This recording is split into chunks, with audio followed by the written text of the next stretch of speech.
A Evelyn vai conversar, e eu também, com a Leire Mariani, do Núcleo Assistencial Espírita Edo Mariani, que volta às atividades hoje com aqueles atendimentos com o trabalho ali normal, quase normal, né? Dentro das possibilidades, e o atendimento fraterno também. Quer dizer, o terceiro setor, aos poucos, vai também se ajustando e tentando tocar a vida que segue, afinal de contas, né, Leire? Bom dia. Bom dia, Daércio. Bom dia, ouvintes. Bom dia, Evelyn. Tudo bem? Bom dia. Vamos lá. Vida que segue, né? Sim, sim. Então, nós gostaríamos de falar com vocês a respeito do retorno dos trabalhos da comunidade espírita Caibaxútil. Agora, amanhã, no dia 9, né, nós começamos com o nosso atendimento fraterno. Esse atendimento fraterno, ele já auxilia as pessoas que buscam uma palavra de conforto, um direcionamento para a vida, né? Então, nós estamos retornando a essa atividade na casa, com toda a asepsia necessária, com todos os cuidados, lembrando que os atendidos voltarão para a nossa sala, sempre utilizando as máscaras, para que a gente possa ter o cuidado para que nós possamos fazer um trabalho consciente. A gente percebe muito esses reflexos da pandemia, as atividades paradas, o assistencialismo não para, né?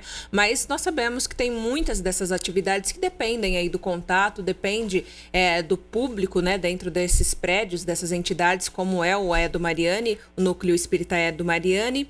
E eu falava exatamente isso com a Leire. E vocês sentem, óbvio, né, Leire, os reflexos de tudo isso também da parte negativa, porque muitas coisas pararam durante todo esse período e continuam até paradas. E eu explicava isso para todos que nos assistem e nos ouvem, que as atividades estão retornando, mas isso muito aos poucos ainda, Leire. Exatamente, né? Nós somos, então, de todas as nossas atividades da semana, nós vamos retomar agora a principal, vamos dizer, o carro-chefe da nossa comunidade espírita, que é esse atendimento fraterno. É esse atendimento que vai esclarecer, vai consolar as pessoas que buscam uma resposta para as dificuldades, que têm dificuldades morais, dificuldades espirituais. E neste momento de pandemia, onde os corações ainda estão aflitos, onde a dor e muitas vezes foi instalada, perda dos entes queridos, né, neste momento, o medo que persiste. Então, nós estamos lá abrindo as nossas portas para poder consolar, para poder orientar, para poder ouvir principalmente o que está afligindo essas criaturas, né? Então, deixar bem claro que a comunidade espírita Caibaxútil, ela fica na Avenida Saldanha da Gama, 426, Centro, em frente da Associação dos Aposentados, né? E retomamos, então, agora, no próximo dia 9, amanhã, às 19h30, com as nossas atividades. E Leire, a gente comenta muito sobre isso, que esse vírus, ele adoeceu muito além da situação da saúde física, né, do ser humano. Ele adoece não só aquelas pessoas que são infectadas, mas adoece a todos e a gente percebe muito as pessoas carentes de uma atenção, porque não podem realmente ter esses contatos com outras pessoas, não podem ter a frequência em suas atividades, como uma reunião, como uma missa, como um culto, enfim, de acordo aí com a sua crença também. E as pessoas estão muito carentes de tudo isso, né? Dessa atenção, de ouvir alguma palavra, de ter algo no próximo, né? E a gente percebe que este ano, por tudo isso que nós passamos, mais do que nunca, a gente realmente percebe que nós precisamos desse apoio, assim como vocês dão a toda a nossa comunidade, porque nós estamos sim, né, Leire, há muito tempo já frágeis, mas essa pandemia adoeceu também o nosso psicológico. Com certeza, com certeza. É isso que eu estava falando, né? O medo, muitas vezes, instalou nos lares das criaturas o medo do incerto, o medo de não saber exatamente o que é essa pandemia, o medo de que como esse vírus pode entrar no nosso lar. E isso realmente tem muitas pessoas que a gente já tem visto que estão morrendo de medo do que da própria pandemia.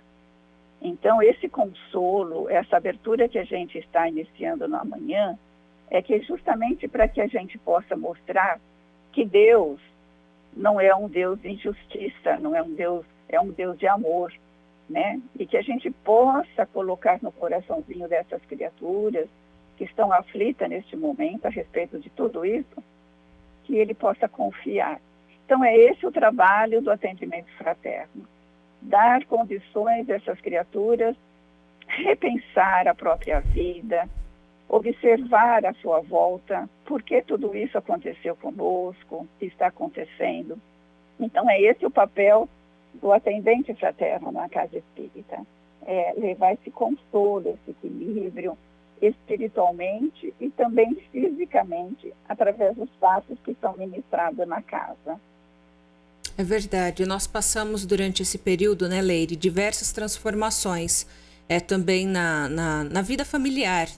E eu percebo que muitas pessoas, elas não tinham mais a atenção, às vezes, para o seu pai, para a sua mãe, para o seu filho.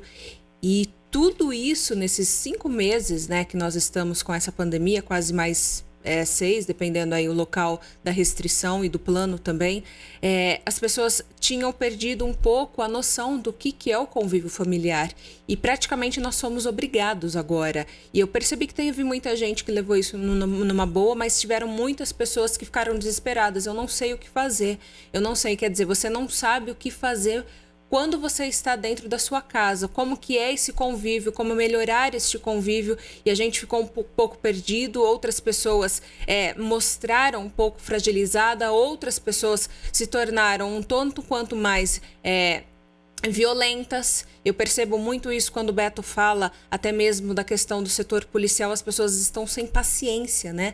Mas e tudo isso é realmente de acordo com o que a gente vem vivendo nos últimos meses, que é a situação da pandemia. Então eu acredito que mais do que nunca a gente precisa realmente desse suporte, deste apoio, e aí vem esse projeto lindo, né? Vem vocês da comunidade toda atender essas famílias aos poucos, e reforça só pra gente, pode participar quem quiser, Leire? Quem quiser, Evelyn, lá está aberto, é feita uma recepção, as pessoas que chegam vão ser recepcionadas com muito carinho, com muito amor, vão ter uma conversa para saber exatamente o que buscam lá dentro, né? Quais as suas aflições, e depois nós temos uma palestra de 15 minutos, e depois nós temos o passe, que desta vez nós vamos fazer o passe coletivo, para não ficar numa sala fechada. Então o passe vai ser coletivo numa salão aberto, arejado, todo higienizado como pede a segurança, né? E depois nós fazemos o atendimento fraterno, então de estar conversando, de sentar ao lado dessa pessoa que muito precisa, para que ela possa ser orientada, esclarecida e atendida com muito amor.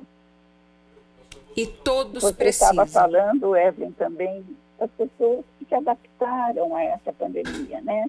Uhum. O relacionamento do lar, que muitas vezes estavam falindo e se fortaleceram. As mães que muitas vezes não tinham tempo para os seus filhos. Isso foi de grande valia, um progresso espiritual muito grande, porque as famílias estavam muito distantes de tudo isso.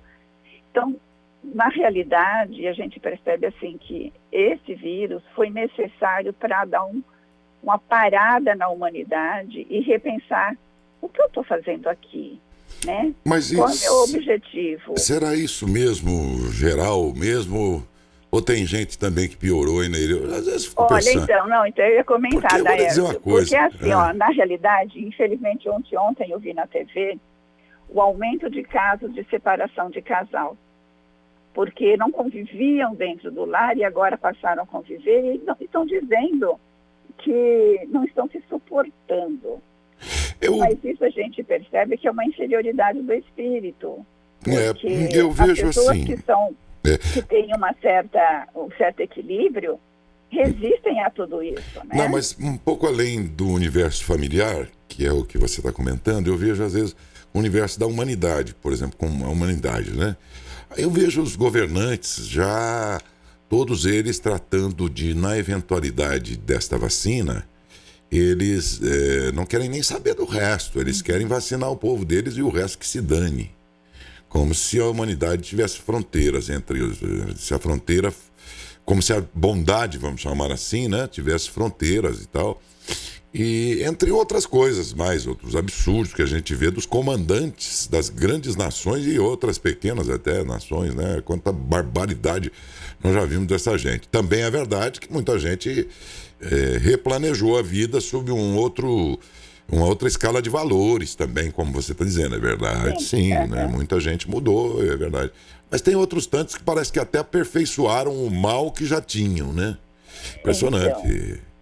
Então, isso aí, as duas chagas da humanidade que nos leva a dificultar o progresso humano é o orgulho e o egoísmo. Enquanto essas duas chagas estiverem persistindo no coração das criaturas, eles não conseguem ver outra coisa a não ser eles próprios, né? O mundo que já vinha individualista, né? Já vinha bem um individualista, né? Nos últimos tempos, as pessoas se acham por ter um computador, um celular, uma rede social e tal, já se achando indestrutível e tal, daí muita incredulidade durante essa pandemia toda, né? Mas também, como bem disse vocês, existe uma parte que está revendo aí os valores da vida, né? Isso também é verdade, eu percebo também.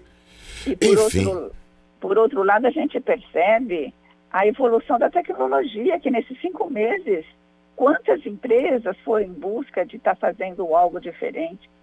Quantos cientistas estão lá enclausurados nos seus laboratórios, procurando a nossa vacina? Então, é um momento realmente assim de grande progresso que nós vamos ter. Talvez a gente não vai sentir agora, no momento, de imediato, mas a gente vai perceber que depois de uma grande tragédia, sempre há um movimento maior. Tem um pouco de tudo, né? Tem muita gente melhorando e aproveitando esse momento para melhorar como pessoa, até para o bem dele mesmo, inclusive, né? E outros tantos aí, políticos roubando descaradamente dinheiro dos miseráveis que poderia garantir para a população mais pobre o socorro de que tanto vão precisar ou estão precisando. Aí tem um pouco de tudo, né? Gente melhorando e outros aperfeiçoando a maldade que na verdade já tinha, né? Exatamente. Né? E isso a gente fica indignado mesmo com essa situação, né? Muitas vezes a gente vê que o caso realmente é político, né? Mas a gente tem um governo ainda, como diz, o governo que nós merecemos, e precisamos, cabe a cada um de nós lutar para que isso possa melhorar um dia. Ok. Né? Pois não, Evelyn? E essa era da tecnologia também, né, Dércio Leire, nos fez nos afastarmos das pessoas, né? A gente está muito dentro do nosso mundo, a gente não olha para o próximo. Eu percebo muito isso. A tecnologia, lógico que ela vem positivamente para quem sabe usar. Eu sempre falo isso, mas a gente percebe que hoje as crianças estão muito nesse mundo tecnológico, não estão vendo que às vezes acontecem dentro de casa e o pior, os pais também não percebem. Às vezes o amor à família, o amor às pessoas, o amor à pátria que a gente não viu definitivamente. O brasileiro se divorciou da pátria. E olha, se teve alguma coisa que pelo menos eu vi de demonstração de amor à pátria, tá aí um vídeo aí, você vê aí pra mim na nossa pasta aí. Foi uma manifestação desse cantor que cantou o hino nacional brasileiro ontem, foi uma das poucas ocasiões que a gente viu né, uma manifestação dessa. Se você tiver como reproduzir aqui pra gente, né, seria bom. Se não, eu espero depois, eu reproduzo depois. Dá para ser agora? Dá sim. Então, Leire, veja bem. Um país que, por exemplo, sequer ensina o amor à pátria. Não estou falando de escola, dizendo que a escola não ensina. Estou dizendo que o país tem que ensinar. Ensinar o amor à pátria não é só papel da escola. É do pai e da mãe. Agora, a primeira coisa que um pai e a mãe ensina é usar um computador. Molequinho tem 2 anos, ela ensina lá porque tá no churrasquinho, o moleque enche o saco e tal. Aí ela dá um celular pro moleque pra ficar batendo papo com os amigos, que seja e tal, e deixa o molequinho distraído com aquilo. A gente não ensina direito. E aí, voltando aqui ao amor à pátria, então, se aqui não teve direito, lá na Itália teve. Lá, esse italiano, quase com sotaque perfeito, inclusive, quase que perfeito na dicção, Davi Carbono, da equipe do Andrea Bocelli, inclusive. Ele cantou o hino nacional assim. Só um momentinho que a gente vai colocar, porque já caiu aqui de novo. Caiu de novo, tá? Eu vou te contar, só não cai quem tinha que cair, né? Agora sim.